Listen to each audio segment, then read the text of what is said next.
Following the Civil War from 1865 to 1877, the South entered a brief era of respite between two long periods of racist suppression called Reconstruction.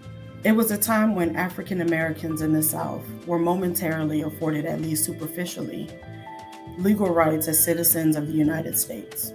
During this time, the Northern federal government took control of the South in an effort to rebuild industry, suppress further rebellion, and ensure the rights of formerly enslaved people under the 14th and 15th Amendments to the Constitution.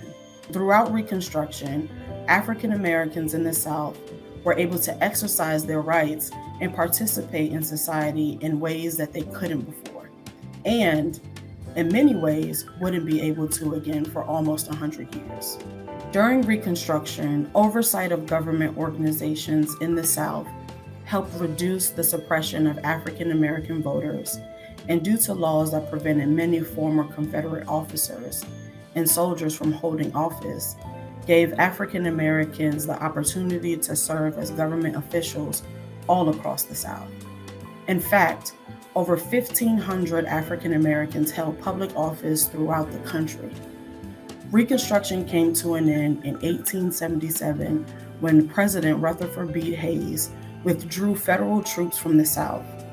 Without the federal government enforcing civil rights for African Americans, the South soon came under control of white Southern Democrats, who enacted a series of segregationist laws that removed African Americans from the political process and voter suppression tactics like voter intimidation, violence, and murder.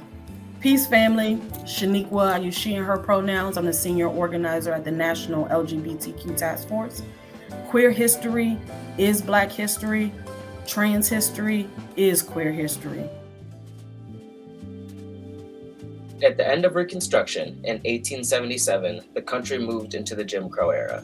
Jim Crow laws, which were named after a Black minstrel show character, were a collection of state and local laws that legalized racial segregation. The laws lasted almost 100 years until 1968 and were created to marginalize Black people by denying us our right to vote, hold jobs, get an education, and other valuable opportunities. The roots of the laws started as early as 1865 with laws called Black Codes that decided when, where, and how previously enslaved people could work and how much they could get paid. As populations grew and more Black people started moving into their cities, white people demanded more laws.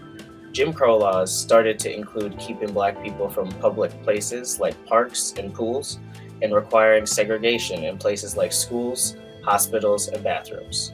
After World War II, America saw more civil rights leaders and a movement building that was focused on making sure Black people could vote.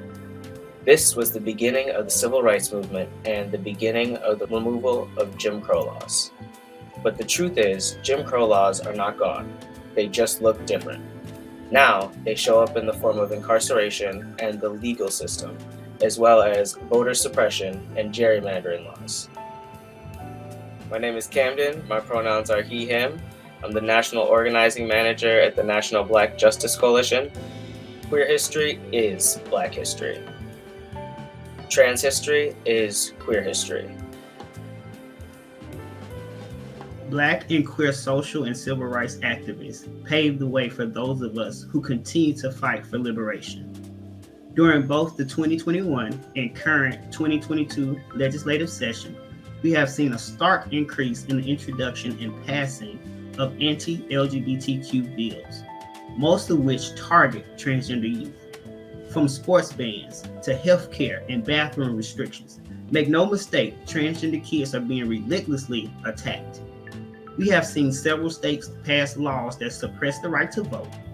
At least 19 states passed 34 laws restricting access to voting. As mentioned, more than 440 bills with provisions that restrict voting access have been introduced in 49 states in the 2021 legislative session. State legislators enacted far more restrictive voting laws in 2021 than in any year prior. At least 13 bills restricting access to voting have been pre-filed for the 2022 legislative session in 4 states.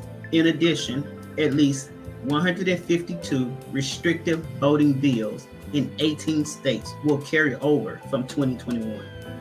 Now is the time to act. We have to exercise our constitutional right to vote. Contact our legislators, talk to our family and friends, and also encourage them to do the same.